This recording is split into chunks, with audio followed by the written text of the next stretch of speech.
Today is December 12th, 2023. It is 7:15 p.m. here in Israel, 12:15 p.m. in the United States on the East Coast. It is the 67th day of the war, and let's jump in with good news. Khan Yunis is the one of the main cities in South Gaza, is now surrounded on two sides. And the goal is now looking for top officials of Hamas to wipe them out. It has become clear that as we wipe out top officials from Hamas, they are the lower soldiers begin to lose communications and are they lose and can fight and begin to surrender. Top Hamas officials have been killed. The buildings are surrounded by infantry and tanks. They were faced strong opposition from Hamas fighters, and at that point, the tanks pulled back. The helicopters and drones came in. They found the Hamas tunnel that wasn't just a tunnel, but was actually being used as a headquarters. They blew that up completely. Turns out with bunker busting bombs, and 10 Hamas leaders were killed. Israel carried out 112 airstrikes on this tunnel system, completely obliterating it and everybody inside of it. It is a total wipeout of the Hamas leaders, and more of their officers are being killed, and more of their soldiers are surrendering. I shouldn't call them soldiers. It's to have a compliment. Their terrorists are surrendering. There are counterterrorism actions taken in Judea and Samaria, what the world calls the West Bank. This is the area that I live in, especially the area of Jenin.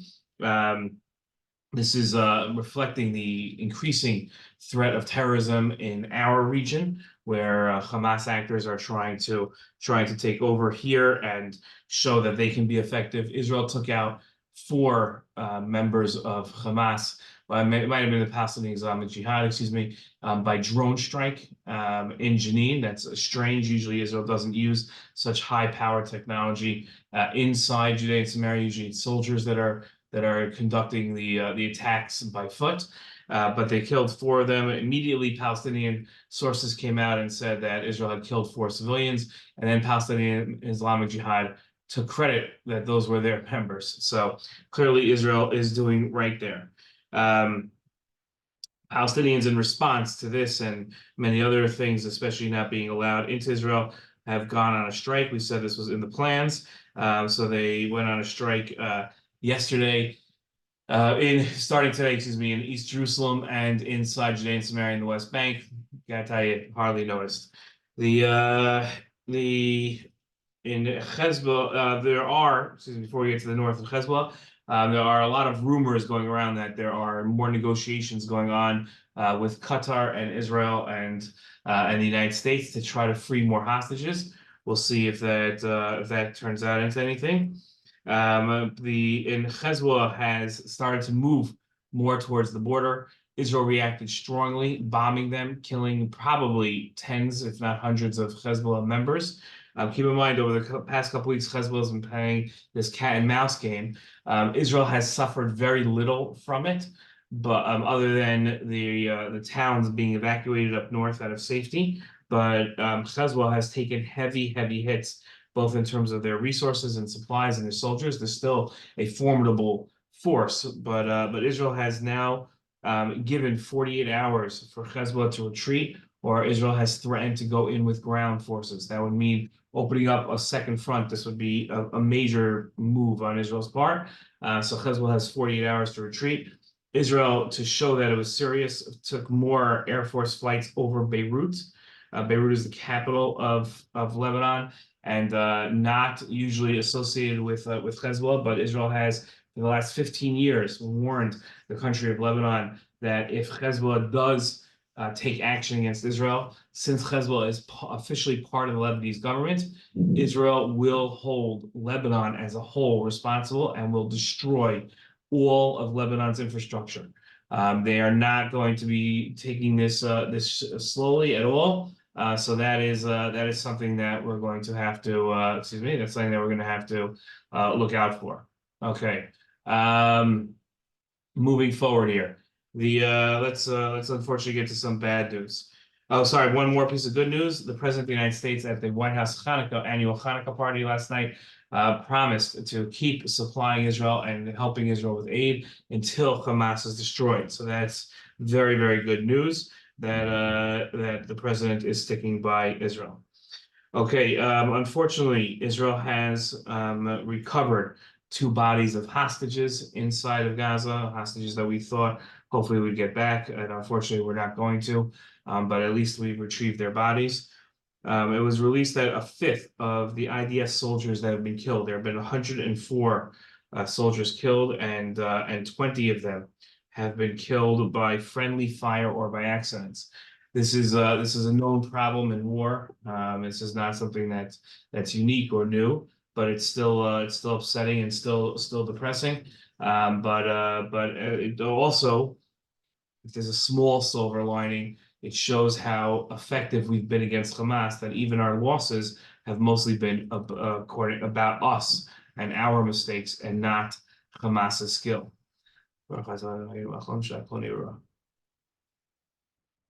Okay. More bad news. It turns out that and when the hostages have now, the released hostages have been testifying as to what they've gone through and explaining on news reports and through interviews what they've had to suffer.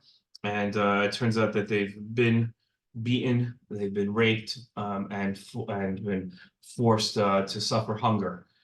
So this is it just tells us how important it is for us to continue fighting and to release these hostages as fast as possible.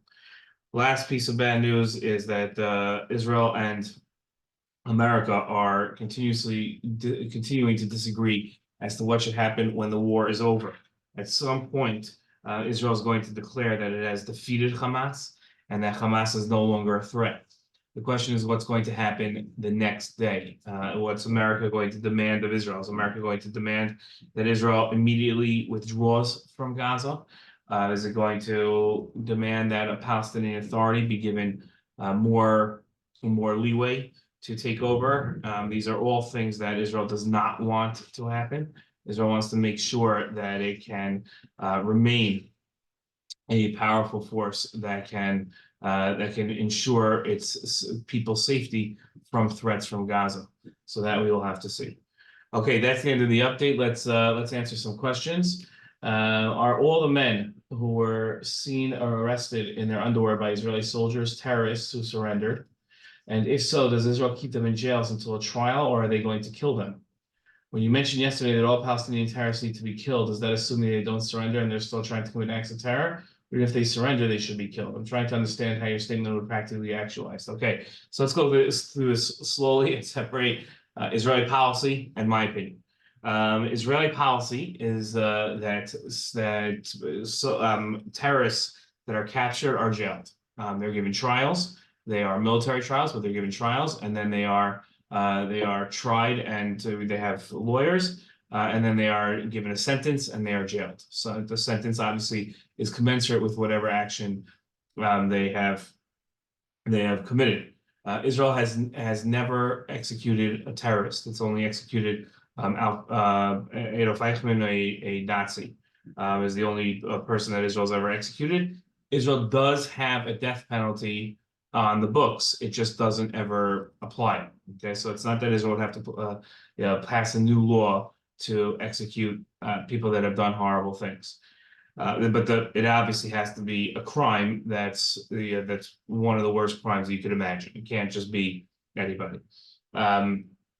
What Israel's planning on doing with Hamas terrorists that it is capturing now are Nuremberg type trials. The Nuremberg trials were the trials after the Nazis were defeated, and Nazis that were captured were put on trial. Some of them were executed, but again, they were put on trial by the international community. The Allies had trials. A lot of Nazis were also jailed. So Israel wants to show, this is going to be a major theme post the war, that these attacks that occurred on Simchas Torah on October 7th were as bad as the Holocaust. And to understand how severe of a statement that I just made is. Holocaust scholars and Israelis, especially Yad Vashem, which is looked upon as the headquarters of Holocaust thought around the world, especially in Israel, had always condemned the use of saying this is as bad as the Holocaust, or these people are like Nazis. Even in this case, they are saying that it is acceptable to say this is just as bad as the Holocaust. That's how this is the first time that's ever been used.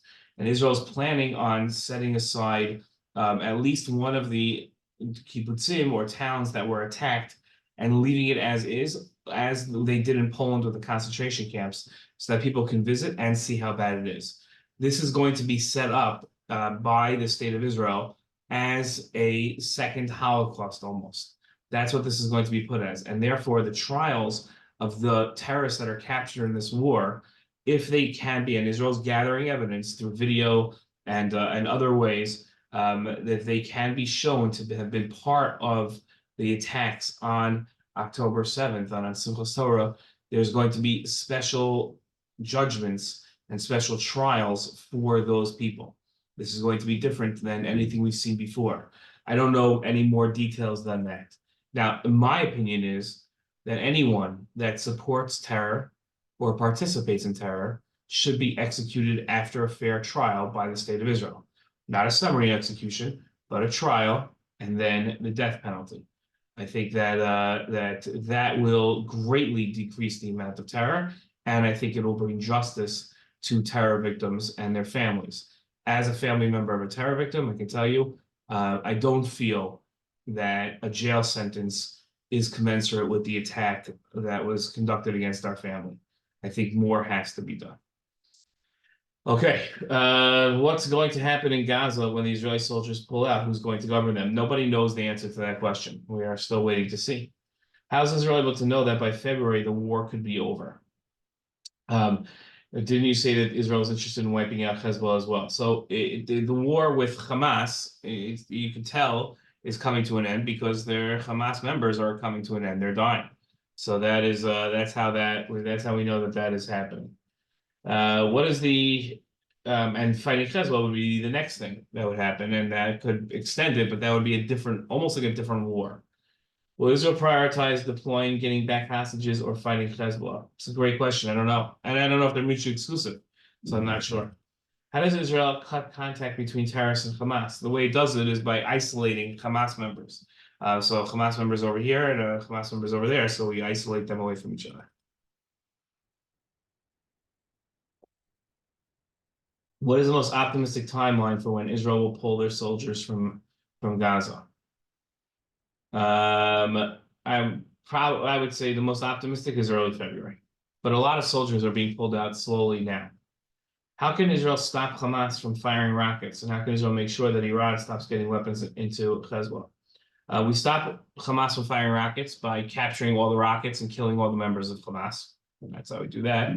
And then to stop Iran from getting weapons to Hezbollah, well, the ultimate way would be to defeat Hezbollah and to defeat Iran. Short of that, which is probably not on the books in the near future, it's stopping the supply routes and finding out how they're sending them, and then and making sure that that they're stopped. After the war, is there going to be a process to allow Palestinians back in Israel? It seems like even before the war is over, certain members of the Israeli government are thinking of allowing Palestinians back into Israel. So I don't think it's going to be after the war, but it'll just be a decision. It'll probably be a decision that only certain Palestinians are allowed back in, ones that have pristine records, but we'll have to see. Do you think eventually Palestinians who work in Israel will be allowed back in? Yes, since they are right now. What do you think Israel's going to do if they do the strike? They started the strike. I don't think it's going to matter. Is Hezbollah going to continue to attack, or will they stop? Who knows? Does Hezbollah, they've been given 48 hours, so we'll see. Does Hezbollah and Hamas work side by side, or both have separate missions trying to destroy Israel? They do not work together. Iran supplies both of them, and they're in contact. Both of them are in contact with Iran, but Iran directly commands Hezbollah, while it does not directly command Hamas. Hamas thinks on its own. How is Israel unaware that tunnels were being made this whole time? They were aware, they just couldn't track it because they weren't there on the ground. How is Egypt able to create those tunnels without Israel finding out then? It wasn't Egypt creating the tunnels, it's Hamas creating the tunnels into Egypt. Egypt destroys the tunnels when they find them. How did Israel find out now about those tunnels? They're seeing Hamas members go in and out of the tunnels. When you see Hamas members, walking, and then all of a sudden they're not there anymore, so you realize that there's a tunnel right there. How did Israel know where the weapons depot was? They usually have intelligence that finds out. Spies or people that go that rat on their friends. Also, you mentioned how the secondary explosions of those weapons themselves were inside caused an even larger explosion. Was that part of the plan? Innocent civilians die because of that. The plan is to destroy the depot. It's the consequence. It's now known that if you destroy the depot, then what's going to happen is you're going to have secondary explosions. I don't know if any civilians were killed in those secondary explosions. Since there's no new hostage deal being considered, is the only way to bring hostages home through the ground invasion by the IDF. Yeah, it sounds that now that there might be negotiations. If there are no negotiations, then the only way would be by soldiers rescuing them. How do you think the potential strike in the West Bank by Palestinians could impact the overall situation in the region? I think if the strike turns violent, it'll affect the overall region. But if it doesn't turn violent, I don't think it's going to matter. Of all the different factors contributing to the ongoing conflict in the Middle East, which do you consider to be the most critical for achieving lasting peace in the region, and why? The death of every terrorist was probably the start. Second is the changing of education among the Palestinians. Palestinians are taught right now, they're taught to hate and kill Jews. Their heroes are the ones that kill them. So that's what we would have to, that would be the first step. Now it seems that the war will end sooner than expected. Are there any new updates that will happen after the war is over? Nope. Okay, that's the end of the questions. So let's hope for victory. Let's hope for peace. Let's hope for security. Let's hope for an end to this war quickly and the return of all hostages and soldiers safe and sound. Okay, see you tomorrow, hopefully.